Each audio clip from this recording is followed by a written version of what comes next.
Hello everyone, कैसे हैं आप सब। अब आप लोगों की एग्जाम्स तो नजदीक आ चुकी है, ठीक है। तो आई होप कि आप लोग सब प्रॉपर स्टडीज करते होंगे। अब कॉस्ट एंड मैनेजमेंट अकाउंटिंग जो आपका टॉपिक है, उसमें बहुत से स्टूडेंट्स की रिक्वेस्ट आ रही थी कि मैम रेशियो एनालिसिस के ऊपर आप एक वीडियो बनाइए। तो आज मैं आप लोगों के लिए लेके आ रही हूँ रेशियो एनालिसिस टॉपिक के ऊपर एक कंप्लीट वीडियो। स्टूडेंट्स, आज हम उसका पहला पार्ट करेंगे, जिसमें हम लोग उसका स्टेटमेंट्स, उसके फॉर्मूलेज कैसे अप्लाई किए जाते हैं, कैसे हम उसको अप्लाई करते हैं एग्जाम्स में, क्वेश्चंस में, वो हम आज देखेंगे। तो चलिए शुरू करते हैं हमारा topic, that is ratio analysis. तो रेशियो एनालिसिस क्या है, सबसे पहले ये जानना जरूरी है। तो रेशियो एनालिसिस के पहले आपको ये पता होना चाहिए कि what is the meaning of the word ratio. Ratio means क्या होता है? Ratio is the expression between two values. दो वैल्यू के बीच का जो एक्सप्रेशन होता है उसे हम कहते हैं ratio. Now what is the meaning of word ratio analysis? इसमें अगर आपको इंपॉर्टेंट लग रहा है डेफिनेशन, तो you can write it down. Now what is the meaning of word ratio analysis? It is the process of analysing the financial statements with the help of various values, or you can say with the help of various ratios। अलग अलग ratios की मदद से जब हम हमारे financial statement का analysis करते हैं, एनालाइज करते हैं, तो उसे हम कहते हैं रेशियो एनालिसिस। अब रेशियो एनालिसिस हम, अभी तो सब थ्योरी पोर्शन हो गया इसका, हम आते हैं डायरेक्ट इसके न्यूमेरिकल पोर्शन में कि अगर आपको कोई न्यूमेरिकल क्वेश्चन आता है रेशियो एनालिसिस का, तो आप उसे कैसे सॉल्व करोगे। स्टूडेंट्स, जनरली ये जो रेशियो एनालिसिस टॉपिक है, ये फॉर्मूला बेस्ड है, ठीक है। इसमें कुछ फॉर्मूलेज है जो आपको अच्छे से लर्न करने हैं, क्योंकि अगर आपका फॉर्मूले स्ट्रॉन्ग होंगे तो आप आराम से ये क्वेश्चन सॉल्व कर सकते हैं। लेकिन फॉर्मूलेज के अलावा there are two statements in ratio analysis topic, जिसकी हेल्प से आप फॉर्मूलेज आगे अप्लाई कर सकते हैं। तो सबसे पहले हम वो स्टेटमेंट देख लेते हैं। पहला स्टेटमेंट जो है उसे हम कहते हैं profitability statement of cost of goods sold.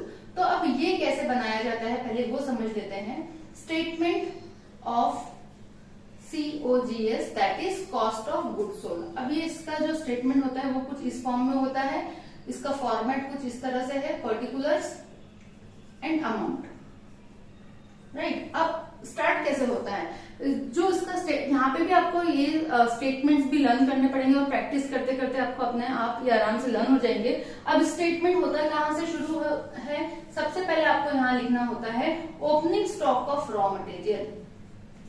Opening stock of raw material, opening stock of raw material में हम ऐड करते हैं परचेसेस, और ऐड करते हैं डायरेक्ट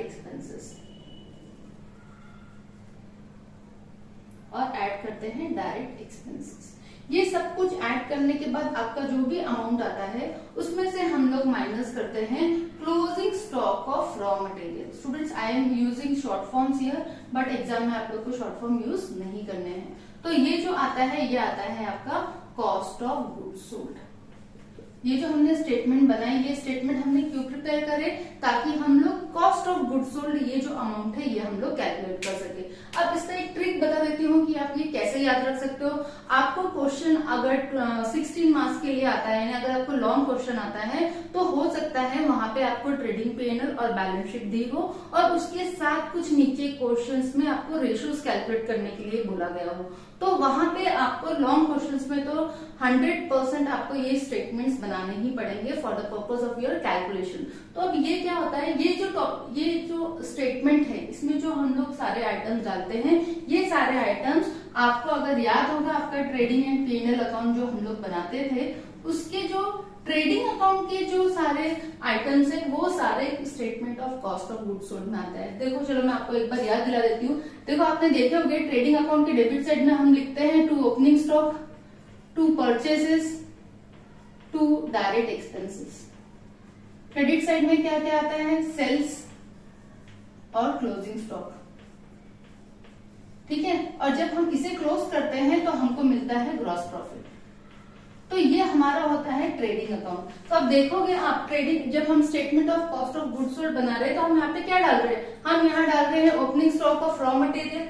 तो ट्रेडिंग अकाउंट के डेबिट साइड में जो आइटम है opening stock, purchases, direct expenses, इन तीनों को आपने ऐड कर दिए और क्रेडिट साइड में जो क्लोजिंग स्टॉक है उसको आपने सब्ट्रैक्ट कर दिए, तो आपको जो मिला उसे हम कहते हैं कॉस्ट ऑफ गुड्स सोल्ड। यहाँ पे सिर्फ सेल्स को और ग्रॉस प्रॉफिट को इग्नोर करके बाकी जो भी ट्रेडिंग अकाउंट के डेबिट साइड में आइटम होता है वो हम यहाँ पे ऐड करते हैं, क्रेडिट साइड का सिर्फ क्लोजिंग स्टॉक सब्ट्रैक्ट करते हैं, तो हमें मिल जाता है COGS, that is cost of goods sold. अब आप पूछोगे मैम ये COGS का करना क्या है, क्यों हम ये कैलकुलेट कर रहे हैं? तो आगे जब हम फॉर्मूलेस की मदद से जब क्वेश्चन सॉल्व करेंगे तो आपको पता चलेगा कि COGS हमने क्यों कैलकुलेट करे, राइट। अब नेक्स्ट स्टेटमेंट जो होता है, जो दो स्टेटमेंट्स के बारे में मैं आपको बता रही थी कि यहाँ पे आपको दो स्टेटमेंट्स आने जरूरी है। तो पहला स्टेटमेंट है statement of COGS, that is cost of goods sold, and the next statement is profitability statement. तो सबसे पहले या तो आप इसका स्क्रीनशॉट ले लीजिए या तो आप इसको नोट डाउन कर लीजिए, फिर हम देखते हैं कि हमारा नेक्स्ट स्टेटमेंट क्या है। चलिए, आई होप आप लोगों ने स्क्रीनशॉट ले लिए होंगे। बोर्ड में जगह की कमी है इसलिए मुझे ये स्टेटमेंट को मिटाना पड़ रहा है ताकि मैं आपको नेक्स्ट स्टेटमेंट समझा सकूं।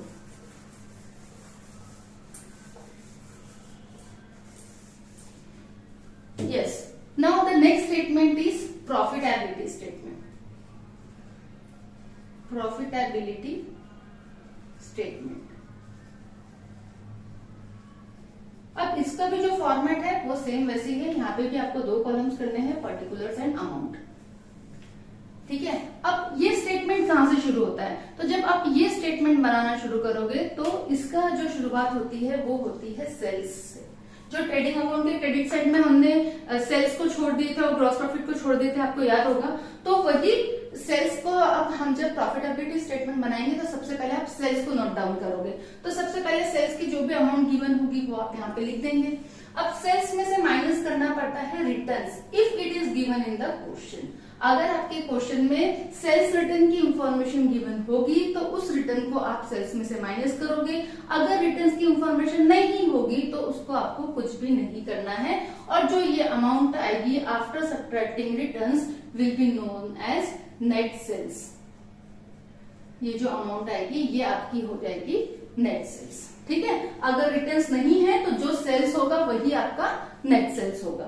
नेक्स्ट इज, अब नेट सेल्स के बाद क्या करते हैं? नेट सेल्स के बाद इसमें से हम माइनस करते हैं कॉस्ट ऑफ गुड्स सोल्ड। जो अभी हमने प्रीवियस वाला स्टेटमेंट में कैलकुलेट किए थे ना, वही कॉस्ट ऑफ गुड्स सोल्ड जो है वो यहाँ पे नेट सेल्स में से सब्ट्रैक्ट किया जाता है, और जब आप इसको सब्ट्रैक्ट करते हो तो जो अमाउंट आपको मिलती है उसे हम कहते हैं ग्रॉस प्रॉफिट,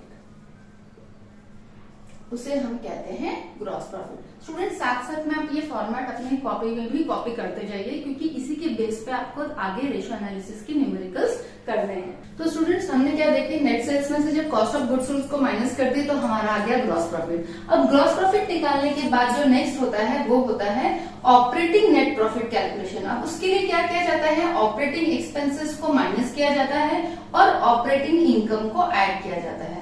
अब ऑपरेटिंग एक्सपेंस और ऑपरेटिंग इनकम क्या होता है? स्टूडेंट्स आपने मेरे पहले के वीडियोस में भी देखे होंगे कि मैं बहुत फोकस करती हूँ किस चीज के ऊपर, कंसेप्ट के ऊपर। यानी जो भी टर्म्स आप यूज कर रहे हो आपके सम्स में, आपके प्रॉब्लम्स में, अकाउंट्स में, वो हर एक टर्म का मीनिंग आपको पता होना चाहिए, ठीक है। उसे कहते हैं बेसिक नॉलेज ऑफ अकाउंटिंग। तो आपको बेसिक्स हर एक चीज पता होना चाहिए। ऐसा नहीं है कि बस ऑपरेटिंग इनकम बोले तो हमने डाल दिया, ऑपरेटिंग इनकम क्या होता है हमें पता ही नहीं है। आपको हर एक चीज का मतलब पता होना चाहिए। अब ऑपरेटिंग एक्सपेंस क्या होता है? ऐसे एक्सपेंसेस जो बिजनेस रन करने के लिए जरूरी खर्चे हैं, ठीक है। जैसे हमने एम्प्लॉयज को सैलरी दी है, हमने रेंट पे करे, हमने इलेक्ट्रिसिटी बिल पे करे, हमने टेलीफोन बिल पे करे, ये जो सारे एक्सपेंसेस है ये ऐसे एक्सपेंसेस है जो किए बिना हम हमारा बिजनेस चला नहीं सकते। अब ऑपरेटिंग इनकम क्या होती है? वो इनकम जो आपके मेन बिजनेस से आपको इनकम हो रही है, ठीक है। अगर मेरा बिजनेस है, सपोज मैं सॉफ्टवेयर बेचती हूँ, तो सॉफ्टवेयर सेल करके जो मुझे इनकम हो रही है that is my operating income. तो ग्रॉस प्रॉफिट में से ऑपरेटिंग एक्सपेंसेस माइनस कर देंगे, ऑपरेटिंग इनकम ऐड कर देंगे, तो जो हमें मिलेगा उसे हम कहेंगे ऑपरेटिंग नेट प्रॉफिट, ठीक है। वो क्या है? उसको हम कहेंगे ऑपरेटिंग नेट प्रॉफिट। अब ये ऑपरेटिंग नेट प्रॉफिट के बाद जो नेक्स्ट स्टेप होती है वो होती है नॉन ऑपरेटिंग एक्सपेंसेस और नॉन ऑपरेटिंग इनकम को माइनस और प्लस करना। ठीक है, अब ये क्या होता है वो भी समझ लेते हैं। नॉन ऑपरेटिंग इनकम,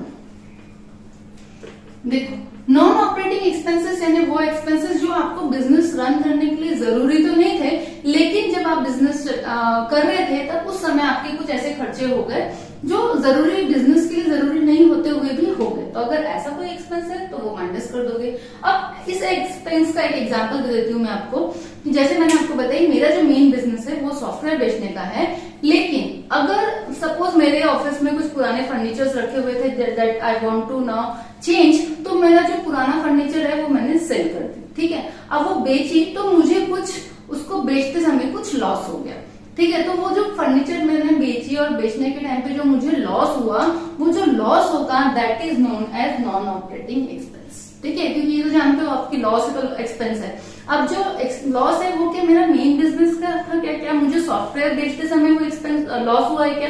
नहीं, मेरा वो मेन बिजनेस का एक्सपेंस नहीं था, बट स्टिल मुझे वो लॉस हो रहा है, तो that will come under non operating expense. Now what is non operating income? वो इनकम जो हमारे मेन बिजनेस से नहीं हो रही है लेकिन हो रही है। ठीक है, इसका एक एग्जांपल देती हूँ कि अगर मैंने मेरे ऑफिस में कुछ ऐसे एसेट्स थे जो मुझे अब यूज के नहीं है और मैं उसको बेच रही हूँ, और वो बेचते समय मुझे कुछ प्रॉफिट हो गया, तो वो जो प्रॉफिट हुआ वो मेरी इनकम तो दिख रही है, but that is not an income which is through my main business. तो ऐसी जो इनकम होती है उसे हम कहते हैं non operating income. I hope ये आपको क्लियर हो गया होगा।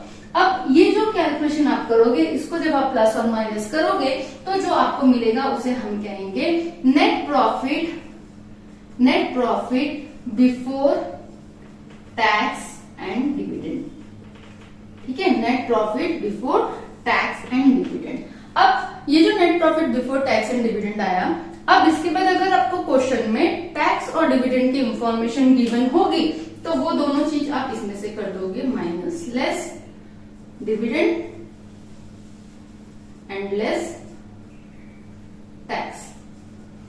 अगर किसी भी प्रकार की कोई भी टैक्स की इंफॉर्मेशन दी है, जैसे जनरली टैक्स जो दिया रहता है वो होता है प्रोविजन फॉर टैक्स के नाम पे, तो वो आप इसमें से कर दोगे माइनस। डिविडेंड अगर आपको आपके प्रॉफिट एंड लॉस अकाउंट के डेबिट साइड में अगर कोई डिविडेंड दिया हुआ है तो that dividend is a expense, जो आपको इसमें से करना होगा माइनस। तो जब आप ये दोनों को माइनस कर दोगे तो जो आपको मिलेगा वो होगा हमारा मेन नेट प्रॉफिट, और उसे हम कहेंगे net profit after tax and dividend. Net profit after tax and dividend. ठीक है स्टूडेंट्स, ये वो स्टेटमेंट है, ये वो कैलकुलेशन है जिसके लिए हमने ये प्रॉफिटेबिलिटी स्टेटमेंट बनाया। क्यों बनाते हैं प्रॉफिटेबिलिटी स्टेटमेंट? ताकि हम अपना नेट प्रॉफिट कैलकुलेट कर पाए कि हमारा मेन नेट प्रॉफिट कितना हो रहा है।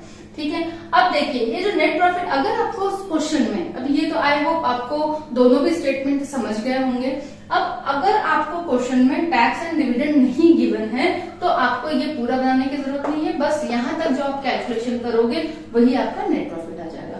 अगर आपको क्वेश्चन में नॉन ऑपरेटिंग एक्सपेंस और नॉन ऑपरेटिंग इनकम की इंफॉर्मेशन नहीं है तो जो ये आपका प्रॉफिट होगा वही आपका नेट प्रॉफिट हो जाएगा। ठीक है, तो ये चीज आपको ध्यान रखना है सम सॉल्व करते समय कि जो जो इंफॉर्मेशन गिवन है वही स्टेटमेंट में डालना है और आपको नेट प्रॉफिट कैलकुलेट करना है। इस तरह से स्टूडेंट्स ये दोनों स्टेटमेंट बनाए जाते हैं। आई होप आप लोगों को क्लियर होगा। ये दोनों भी स्टेटमेंट्स अपने नोटबुक में जरूर कॉपी करके रखिए, ताकि आगे जब हम इसके न्यूमेरिकल सॉल्व करेंगे तो आपके पास ये स्टेटमेंट होगा। ठीक है, आई होप यहाँ तक आपको क्लियर होगा। नेक्स्ट पार्ट ऑफ वीडियो, जो हमारा नेक्स्ट पार्ट आएगा, उसमें मैं सबसे पहले आपको इससे रिलेटेड जो फॉर्मूलेस है वो एक्सप्लेन करूंगी और फिर हम इसके न्यूमेरिकल पार्ट पे जाएंगे। चलिए स्टूडेंट्स, अगर आज का वीडियो आपको पसंद आया होगा तो सब्सक्राइब कीजिए, लाइक कीजिए और शेयर करना मत भूलिए अपने फ्रेंड्स के साथ। चलिए मिलते हैं नेक्स्ट वीडियो में। Until then good bye.